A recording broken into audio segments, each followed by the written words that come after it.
The aim of CyberEthics is to provide awareness to parents, teachers, and children about the dangers of the Internet and new technologies in general.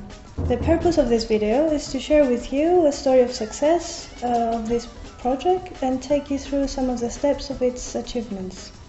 From the Dutch Awareness Center here in the Netherlands, we're celebrating Safer Internet Day with a national event on positive content. It turns out that engaging all the relevant stakeholders is key to the success of any project. It begins by identifying them. Who are the individuals or the organizations that have a stake? In our case, Safer Internet. What are the relevant stakeholders? Children, youth, police, parents, educators. These are your leverages towards society. These are the people who will tell a word, who will serve as intermediaries to promote the interest of the project. Now, in our case, we started in the first phase of the project to engage, for example, academicians from the social science department of the Cyprus University.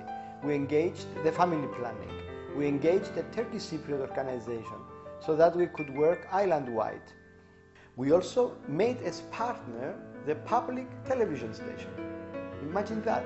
You have the public television being partner in your project means everything you do appears on television. Αλλά δεν ξέρουμε πώς να τη διαχειριστούμε. Και αυτό φυσικά μπορεί να είναι και φυσιολογικό να γνωρίζουμε ότι οι γονείς στην Κύπρο ενδιαφέρονται πολύ για τα παιδιά τους και προφανώς ανησυχούν πολύ με όλα αυτά που γίνονται και αυτό είναι υγιές, αλλά την ίδια στιγμή δεν κάνουν τίποτα.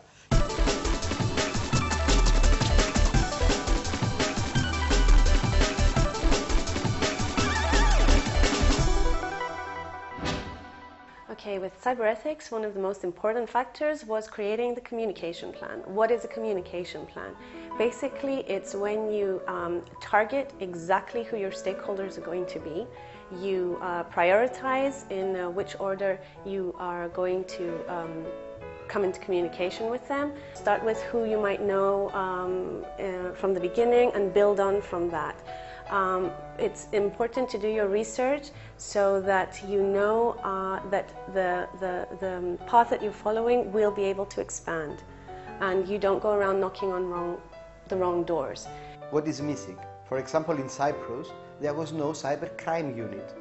That gave us the opportunity to push to the parliament, to the government, to create a cybercrime unit.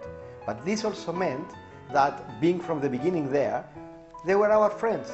We were involved in their own training. You want to come into communication with the police department. The police department has many units. It's very important to know exactly which individuals you are going to target of which specific department. We managed to put on board the curriculum development unit of the country. We developed together curriculum for the safer use of the Internet to be taught in schools.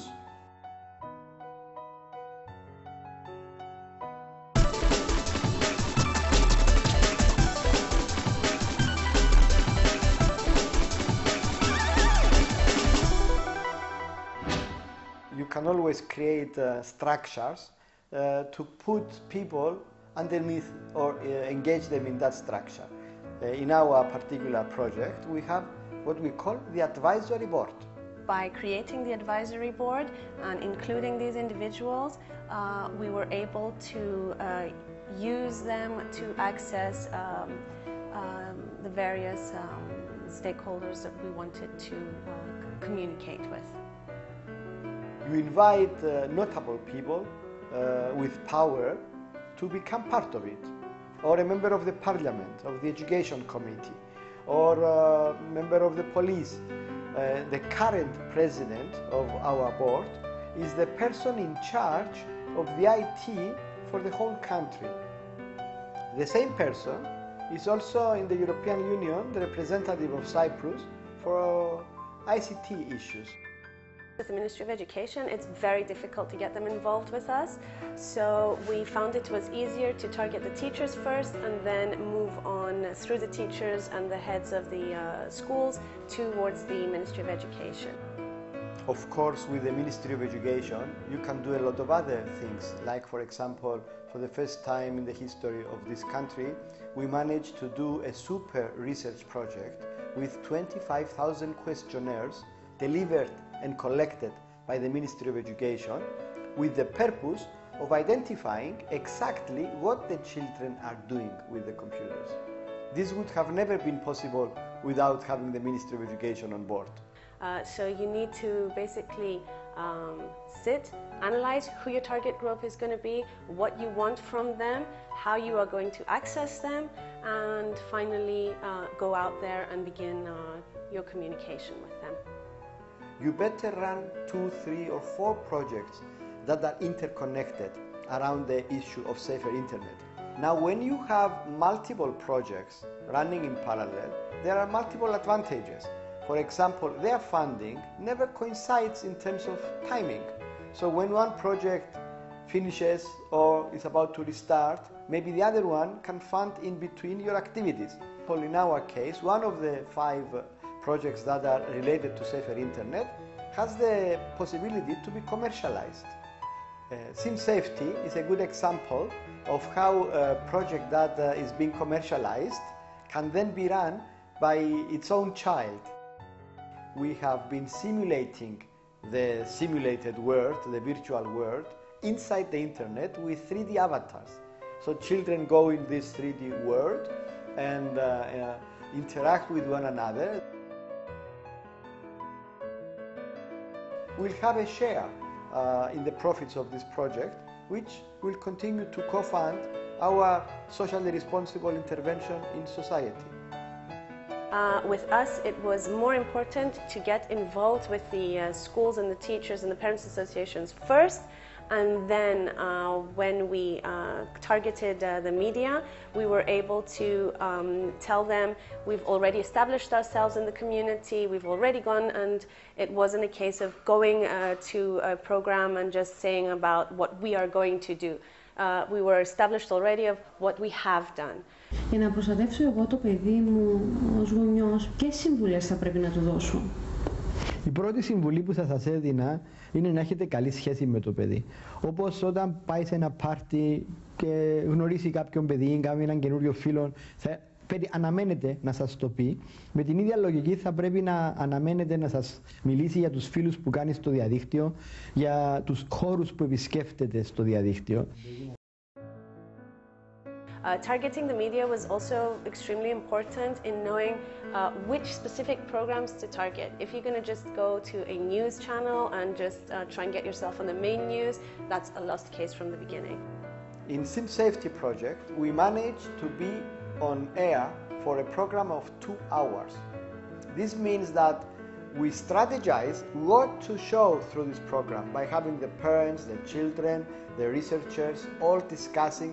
Λοιπόν, εδώ βλέπουμε ένα φιλμάκι που ετοιμάσαμε για να δείξει γενικά ότι χρησιμοποιούμε ένα χώρο που μοιάζει με το Second Life. Δηλαδή όλα είναι τρισδιάστατα και όλα μπορούν να κατασκευαστούν μέσα σε αυτόν τον κόσμο. Ακόμα και οι μαθητές μπορούν να κατασκευάσουν.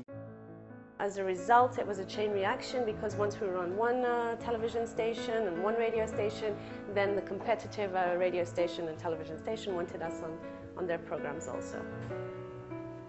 Cross-selling your projects, selling them multiple times. Use all the channels of communication that are available. Radio, television, booklets, leaflets, press releases, newspapers. This is the formula. There is nothing new, just follow all the knowledge that is out there. The communication plan, it doesn't end. Your target group doesn't end. You always have to keep it up and keep going. But the most important thing for the success of the communication plan is, I'm saying it again, but it is so important to know exactly who you're targeting. Otherwise, you just end up wasting your time and getting nowhere. Projects always mature in phases.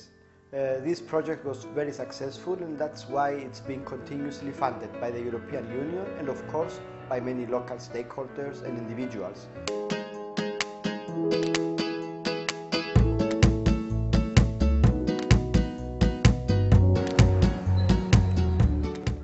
It all begins with a dream, with a vision, and it requires passion. Once you have these elements in place, then this is the time to sit down and strategize. Of course, you need to work hard. But my advice is that the decisive moment is when you decide to take action, to dare do what others think are impossible. You have nothing to lose. Take action.